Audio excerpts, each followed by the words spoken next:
सागर नगर आंगनवाड़ी परिसर में पैसे के विवाद में एक युवक की ड्रैगन चाकू से वार कर हत्या कर दी गई। ये सनसनीखेज घटना शनिवार 20 जून की रात करीब 10:30 बजे सागर नगर कुर्ची में हुई। कुर्ची पुलिस ने इस मामले में आरोपी को गिरफ्तार कर लिया है। मृतक का नाम यासीन राजा जाटकर, उम्र लगभग 25 वर्ष बताया जा रहा है।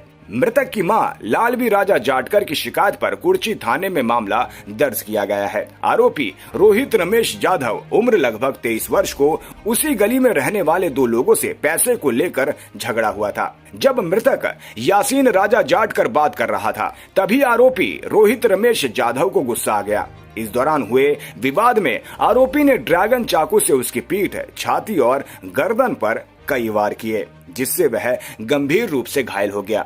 गंभीर रूप से घायल अवस्था में उसकी मौत हो गई। घटना की सूचना मिलने पर उप विभागीय पुलिस अधिकारी शिवराज दरिगोन, कुर्ची थाने के पीएसआई प्रीतम नाइक, सोमनाथ हल्की, पीए गडेकर मौके पर पहुंचे। पुलिस ने तत्काल आरोपी रोहित रमेश जाधव को गिरफ्तार कर लिया। जिला पुलिस अधीक्षक भीमा शंकर गुड्डेत और उप अधीक्षक अथानी प्रशांत मुनौली के नेतृत्व में कार्यवाही शुरू कर दी गई है। ಕುರ್ಚಿ ನಗರ ಹೊರವಲಯದ ಸಾಗರ್ ನಗರದ ಅಂಗನವಾಡಿ ನಂಬರ್ 9ರಲ್ಲಿ ಒಂದು ಕೊಲೆ ಪ್ರಕರಣ ಆಗಿದೆ। ಈ ವಿಚಾರವಾಗಿ ಏನು ಈಗಾಗಲೇ ಕೊಲೆ ಮಾಡಿರ್ತಕ್ಕಂಥ ರೋಹಿತ್ ಜಾಧವ್ ಅವನೇ ತಾನಾಗಿ ಪೊಲೀಸ್ ಠಾಣೆಗೆ ಬಂದು ಶರಣಾಗತನಾಗಿದ್ದಾನೆ। ಈ ವಿಚಾರವಾಗಿ ಪೊಲೀಸರು ತಕ್ಷಣ ಸ್ಥಳಕ್ಕೆ ಹೋಗಿ ಪರಿಶೀಲನೆ ಮಾಡಲಾಗಿ ಈಗಾಗಲೇ ಏನು ರೋಹಿತ್ ಯಾಸಿನ್ಗೆ ಕೊಲೆ ಮಾಡಲಿಕ್ಕೆ ಚಾಕು ಬಳಸಿದ್ದ, ಅದು ಕೂಡ ಅವನ ಬೆನ್ನ ಮೇಲೇ ನಮಗೆ ಅದೇ ಸ್ಥಳದಲ್ಲಿ ಸಿಕ್ಕಿತ್ತು। ಅಲ್ಲಿ ರಕ್ತಸಿಕ್ತವಾಗಿ ಬಿದ್ದ ಶವವನ್ನು ನೋಡಿ ಆಮೇಲೆ ಯಾಸಿನ್ ಜಾದಗಾರನ ಕುಟುಂಬದವ್ರನ್ನ ಸಂಪರ್ಕಿಸಿ ಅವ್ರ ಮೇಲೆ ಅವ್ರ ಕಡೆಯಿಂದ ಒಂದು ಕಂಪ್ಲೇಂಟ್ ತೆಗೆದುಕೊಂಡು ನಾವೀಗಾಗಲೇ ಒಂದು ಕೊಲೆ ಪ್ರಕರಣವನ್ನು ದಾಖಲೆ ಮಾಡಿಕೊಂಡಿದ್ದೀವಿ। ಈ ಕೊಲೆ ಪ್ರಕರಣದಲ್ಲಿ ಮುಖ್ಯ ಆರೋಪಿ ಆಗಿರ್ತಕ್ಕಂಥ ರೋಹಿತ್ ಜಾಧವ್ ಈಗಾಗಲೇ ನಮಗೆ ಶರಣಾಗಿದ್ದಾನೆ, ನಾವು ವಿಚಾರಣೆ ನಡೀತಾ ಇದೆ।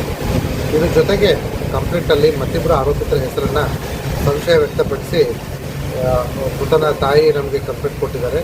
ಅವರಿಬ್ಬರಿಗೂ ಕೂಡ ನಾವು ಕಾನೂನು ಪ್ರಕಾರವಾಗಿ ವಶಕ್ಕೆ ಪಡೆದುಕೊಂಡು ನಾವು ವಿಚಾರಣೆ ಮಾಡ್ತೀವಿ। ಅವ್ರ ಪಾತ್ರ ಕಂಡು ಬಂದರೆ ಅವ್ರ ಮೇಲೆ ಕೂಡ ನಾವು ಕಾನೂನು ಕ್ರಮವನ್ನು ತೆಗೆದುಕೊಳ್ತೀವಿ। ಈಗಾಗಲೇ ಈ ಪ್ರಕರಣದಲ್ಲಿ ಆಗಬೇಕಂತ ಪ್ರಾಥಮಿಕ ಕೆಲಸವನ್ನು ನಮ್ಮ ಪೊಲೀಸರು ಮುಟ್ಟಿದ್ದಾರೆ, ಮುಂದಿನ ಕಾನೂನು ಕ್ರಮಗಳನ್ನ ತಗೊಳ್ತಾರೆ।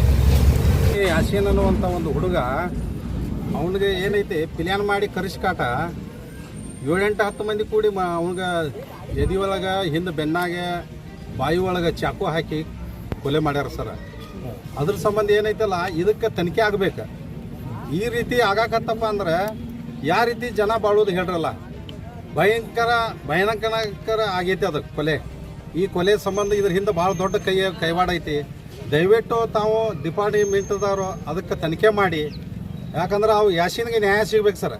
ಯಾಕಂದರೆ ಯಾಸೀನ್ ಅನ್ನುವಂಥ ವ್ಯಕ್ತಿ ಅಂಥವಲ್ಲ, ಅಂಥ ಹುಡುಗ ಈಗ 24 ವಯಸ್ಸಿನ ಹುಡುಗ, ಅಂಥ ಹುಡುಗನ ಅಲ್ಲಿ ಕರಿಸ್ಕಾಟ, ಅಲ್ಲಿ ಸಾಲಿ ಹತ್ತಿರ ಕರೆಸಿ ಅವನ್ನ ಮರ್ಡರ್ ಮಾಡಿದ್ದಾರೆ। ಆ ಹುಡುಗನ ಚಾಕುಲಿಂದ ಎಕಡೆ ಬೇಕಾಡೆ ಆ ಕಡೆ ಹಾಕಿ ಹಿಂದೆ ಬೆನ್ನಾಗ ಚಾಕು ಇಟ್ಬಿಟ್ಟಿದ್ದಾರೆ। ಅದ್ರ ಸಂಬಂಧ ಅದು ನ್ಯಾಯ ಸಿಗಬೇಕು। ಅದ್ರ ಹಿಂದೆ ಏನೈತಿಲ್ಲ, ಇದು ಒಬ್ಬರು ಮಾಡಿದಂಥ ಕೊಲೆ ಅಲ್ಲ, ಇದು ಸುಮಾರು ಜನ ಸೇರಿ ಕಾಟದ್ರಾಗ 8-10 ಜನ ಸೇರಿ ಅದು ಕೊಲೆ ಮಾಡಿದ್ದಾರೆ। ಅದಕ್ಕೆ ನ್ಯಾಯ ಸಿಗಬೇಕಂತ ಹೇಳಿ ನಾವು ಇದು ಪ್ರೆಸ್ ಮೀಟಿಂಗ್ ಮಾಡಿದ್ದೀವಿ।